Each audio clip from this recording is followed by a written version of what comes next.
সবাইকে আসসালামু আলাইকুম। আমি আসলে হঠাৎ করে লাইভে আসলাম বিএনপি তথা আমাদের বর্তমান রাজনীতি নিয়ে কিছু কথা বলার জন্য।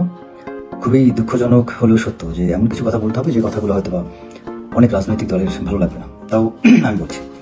আর আমি বাস্তবিক অর্থে আমার পরিবার সবাই বিএনপি সমর্থক এবং আমিও জিয়াউর রহমানের আদর্শে এবং তার আদর্শকে অনেক বিশ্বাস করি, ভক্তি করি আর ভালোবাসি বলেই সেই ভালোবাসা থেকেই বিএনপি নিয়ে কিছু নেগেটিভ কথা বলবো। মানে নেগেটিভ মানে কনস্ট্রাকটিভ ক্রিটিসিজম যাকে বলে। কারণ আপনি যদি আপনার আপন পরিবারের কাউকে সংশোধন চান, আপনাকে কিছু সত্য বলতে হবে। কারণ বিএনপির মধ্যে এত বেশি চাটুকার, এই চাটুকাটা সত্যটা বলবে না, কারণ তাদের দরকার পদ পজিশন। আর আমি মনে করি আমি পদ পজিশনের জন্য আমি খুব একটা উদ্গ্রীব না, আমি সত্য বলার জন্য করি। কারণ আমি চাই আমি কোনো দলে কোনো পদ পজিশনে না থাকলেও আমি আশা করি বিএনপির পরিবর্তন হোক এবং বিএনপি সত্যটা বুঝুক, সত্যের আলোয় আলোকিত হোক এবং একদিন ক্ষমতায় আসুক, তারা দেশের সেবা করুক এবং জিয়াউর রহমান আদর্শের সেই বিএনপি একদিন জেগে উঠুক। এটা চাই বলেই আমি বিএনপি নিয়ে কিছু কথা বলব। বিএনপির সবচেয়ে বড় সমস্যা কি জানেন? তাদের প্রোডাক্ট সিলেকশন। মানে আপনি আপনার বিভিন্ন কোম্পানিগুলো প্রতিষ্ঠান মার্কেটিংয়ের, আমি আসলে মার্কেটিং বা ব্র্যান্ড স্ট্র্যাটেজি বা ব্র্যান্ড ম্যানেজমেন্টের পার্সপেক্টিভ থেকে কিছু কথা বলবো। যারা মার্কেটিং নিয়ে পড়াশোনা করেন আমার কথা সহজে তারা বুঝতে পারবেন। প্রতিটা প্রতিষ্ঠানে কিন্তু একটা আইকনিক প্রোডাক্ট থাকে এবং আপনি দেখবেন যে একটা সময় অ্যারোমেটিক্স তাদের একটা সাবান বের করে, হালাল সাবান। তারা এই যে হালাল শব্দটাকে ব্যবহার করে অ্যারোমেটিক বিউটি সোপ কিন্তু বিরাট মার্কেট পেয়েছে। সো আপনার প্রোডাক্ট সিলেকশন করা কিন্তু খুব গুরুত্বপূর্ণ। বিএনপি সবচেয়ে বড় ভুল করছে তাদের প্রোডাক্ট সিলেকশনে। তারা রাইট মুহূর্তে রাইট জিনিসটাকে সিলেক্ট করতে পারে না।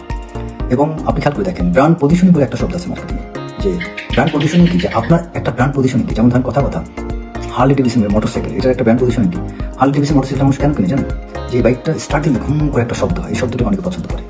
আবার ধরেন আপনার ভলভো গাড়িগুলো মানুষ কেন কিনে? মানে ভলভো নামটা শুনে মনে হয় ইঞ্জিনটা খুব ভালো হবে।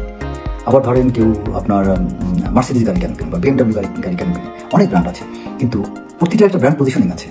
ঠিক তেমনি বিএনপির ব্র্যান্ড পজিশনিং ঠিক, এটাকে বিএনপি কিছু জানে না। বিএনপির সবচেয়ে বড় ব্র্যান্ড পজিশনিং ছিল জিয়াউর রহমানের কিছু থিওরি, যেমন দেশপ্রেম, জাতীয়তাবাদ। আপনি জাতীয়তাবাদের অর্থটা বিএনপির নেতারা কি আসলেই জানেন? বিএনপি যারা চালান প্রকৃত জাতীয়তাবাদের মিনিংটা কি?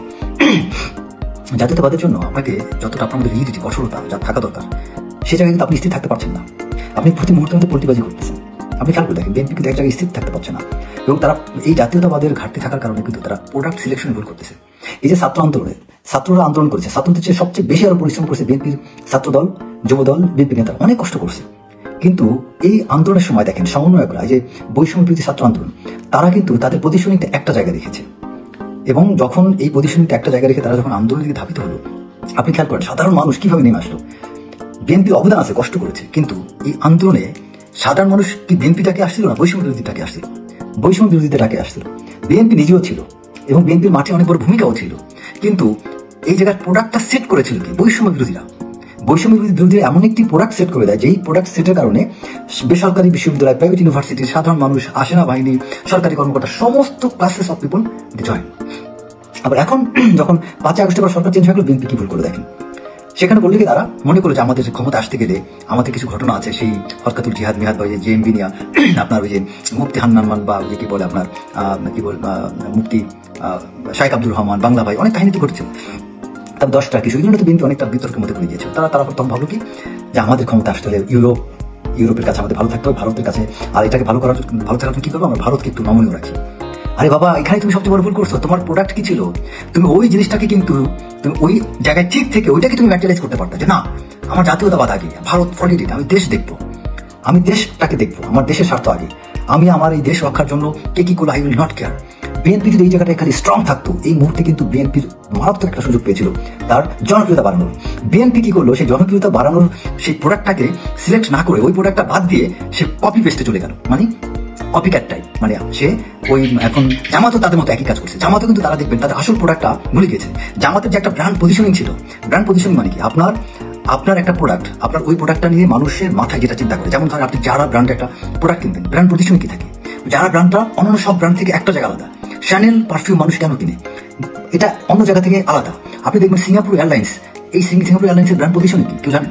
কারণ হচ্ছে কি, সিঙ্গাপুর এয়ারলাইন্সে তারা একটা বিশেষ ক্যাটাগরি পারফিউম ইউজ করে, যেটা অন্য বিমানে ঢুকলে আপনি ঘ্রাণটা পাবেন না। এবং সিঙ্গাপুর এয়ারলাইন্স ওই পারফিউমটা ফ্রান্স থেকে 100 কোটি টাকা দিয়ে সেটা তারা প্যাটেন্ট করে নিয়েছে, যাতে ওই পারফিউম ওয়ার্ল্ড আর কেউ ব্যবহার করতে না পারে। কারণ কি? কারণ সিঙ্গাপুর এয়ারলাইন্স তার বিশেষত্বটা ধরে রাখতে চেয়েছে। প্রতিটা প্রোডাক্টের একটা নিজস্ব পজিশনিং থাকে, ওইটার দ্বারাই তার ব্র্যান্ডটা দাঁড়ায়। ঠিক তেমনি জামাত ইসলাম নিয়ে মানুষের কিন্তু একটা ব্র্যান্ড পজিশনিং ছিল। জামাত ইসলাম কি বাস্তবে তারা যে বলে মওদুদি আসলে কি আল্লামা মওদুদির লাইনে তারা আছে? আপনি খারাপ হন, বাট আপনার একটা পজিশনিং থাকবে যে আমি এই লাইনে আছি। সেই জামাত ইসলামী দেখেন তার শুট চেঞ্জ হয়ে গেছে আপনার সেই 5 আগস্টের পরে। তারা শুট চেঞ্জ করেছে কিছু মনে করেছে আমরা এখন নমনীয়, আমরা একটু লিবারেল হই। আপনি রিয়েলিস্টিক থেকে আপনি লিবারেলিজমে চলে আসছেন। আপনি রিয়েলিজম নিয়ে আপনি রাজনীতি করতেছেন আপনার জন্ম থেকে। যারা ওই যে আপনার ইন্টারন্যাশনাল রিলেশনস পড়াশোনা করে তারা আবার আমার এই শব্দগুলো বলবে যে আপনার রাজনীতি শুরু হয়েছে রিয়েলিজমের থিওরি নিয়ে। আপনি হঠাৎ করে আপনি 100 বছর 50 বছর পরে আপনি রিয়েলিজম থেকে বের হয়ে আপনি লিবারেলিজমে চলে গেলেন। এবং আপনি এই থিওরিতে যে আপনি সবচেয়ে বড় ভুলটা করছেন, কারণ আপনার সম্পর্কে মানুষের যে ধারণা, যে বিশ্বাস ছিল সেই জায়গায় আপনি নাই। জামাত কি করলো, তারা এখন এই ভারতের প্রতি নমনীয় হচ্ছে, তারা বিভিন্ন জায়গায় আওয়ামী লীগের প্রতি নমনীয় হচ্ছে, কিন্তু তারা এটা ভুলে গিয়েছে আরে আওয়ামী লীগ তো ক্ষমতা টিকে ছিল জোর করে। আওয়ামী লীগের সাথে আপনি সমর্থন নিলে আপনার লাভ হবে কি? আওয়ামী লীগের আসলেই আওয়ামী লীগ নিজের দলের লোকজনই তার প্রতি বিরক্ত। আওয়ামী লীগের বাংলাদেশের সমর্থন আপনার বিরুদ্ধে বাদ দেন, আওয়ামী লীগের নিজস্ব লোক সত্যিকার অর্থে যারা আওয়ামী লীগের আদর্শের লোক তারাও আওয়ামী লীগের সাথে নাই। কারণ আওয়ামী লীগের বেনিফিশিয়ারি হচ্ছে অল্প কিছু মানুষ। আচ্ছা, আমার কথা বলতে বিভিন্ন দিকে চলে যাচ্ছে, সরি ফর দ্যাট। তো দেখেন জামাত কিন্তু ভুল করলো, বিএনপিও তারা কি করলো, তারাও সেই একই ভুল করলো। আবার বিএনপি কি করলো দেখেন, হাসনাত যখন একটা বক্তব্য আপনি জেনারেল ওয়াকার বা ভারত বিভিন্ন বিষয় নিয়ে দিল, তখন বাংলাদেশের মানুষ যখন দেখলো যে হাসনাতের দিকে ধাবিত হচ্ছে, বিএনপি তারপরে ঘোষণা দিল যে আমরা আওয়ামী লীগকে নিষিদ্ধ করতে চাই। এই কাজটা তোমরা কেন যদি করো নাই, কেন হাসনাত বলার পরে তোমার এই মন্তব্যটা আসলো, ওয়াই? আমরা যারা সত্যিকার অর্থে জাতীয়তাবাদী আদর্শের মানুষ, আমি আমার অনেক পোস্টে অনেক জায়গায় কথাটা অনেক বক্তব্য অনেক জায়গায় বলেছি এবং দুঃখ প্রকাশ করেছি, কিন্তু আমরা এত মানুষ বুঝতে পারলাম, বিএনপি নেতৃস্থানীয় আপনারা কি একটাবার বুঝতে পারলেন না এই সত্যটা? বাংলাদেশের মানুষ কি চায়, বাংলাদেশের মানুষ কি চায় এটা না বুঝে আপনি ক্ষমতার কথা চিন্তা করলে কি লাভ হবে? আরে ক্ষমতায় তো জনগণ নিয়ে আসবে, জনগণের ভালোবাসা নিয়ে আসবে আপনাদেরকে।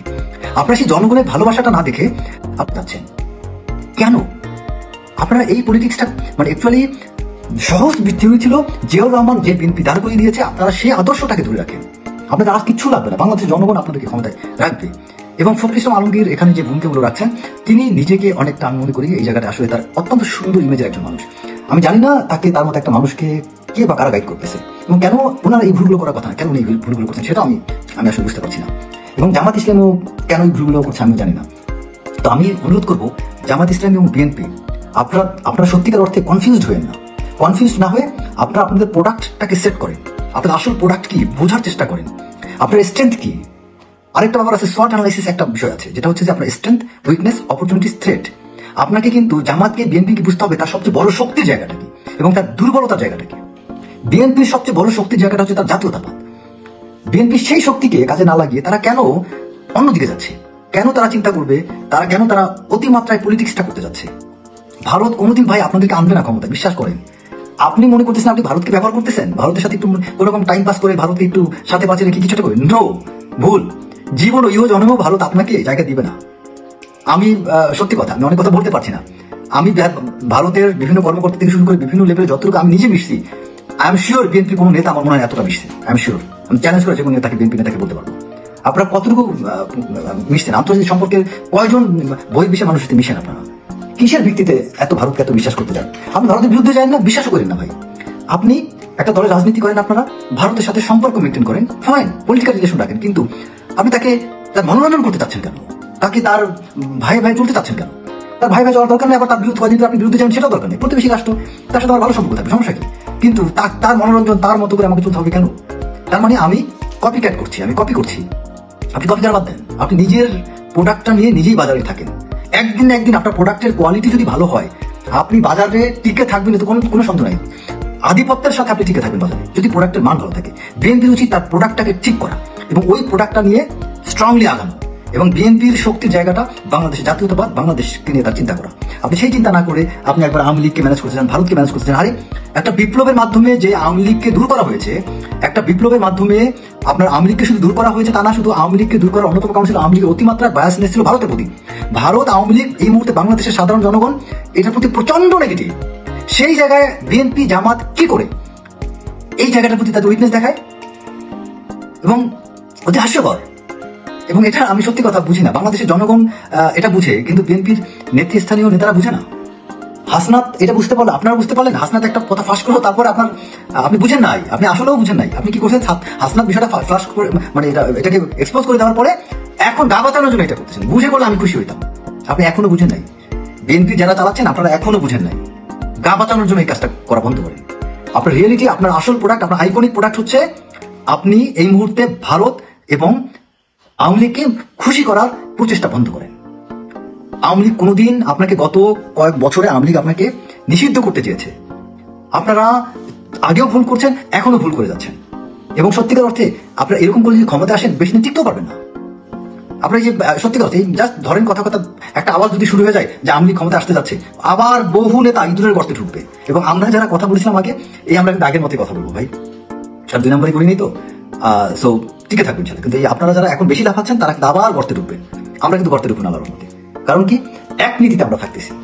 তখনও সমালোচনা করছি, এখনো সমালোচনা করতেছি। আমি গত পরশুদিন একটা ভিডিও আপলোড করেছিলাম, জিয়াউল আহসানকে তখন আমি যে সুরে কথা বলছি, এখনো সেই সুরে কথা বলি। আপনারা সুর চেঞ্জ করতেছেন কেন? মানুষ যদি মনে করে আমি সাহসী এবং এই জন্য মানুষ আমাকে ভালোবাসে, আমার সারা জীবন সাহসী থাকা উচিত। মানুষ যদি আমাকে ভালোবাসে, আমি নরম, গোবেতারা কিসি, আমার প্রতি একটু সিম্পাথি থাকে মানুষের, আমি খুব অসহায়, এবং আমাকে ওই কারণে যদি মানুষ ভালোবেসে থাকে, তারা আমাকে অসহায় ওই রকমই থাকা উচিত। হঠাৎ করে যদি আমি বীর পুরুষ ভাব দেখাই, তো যে মানুষগুলো আমার প্রতি সিম্পাথি দেখাইছে, তারা তখন ঘৃণা করা শুরু করবে। আমার যে রূপ দেখে মানুষ আমাকে ভালোবাসা শুরু করছে, ওই রূপটা আমার বদলানো উচিত না।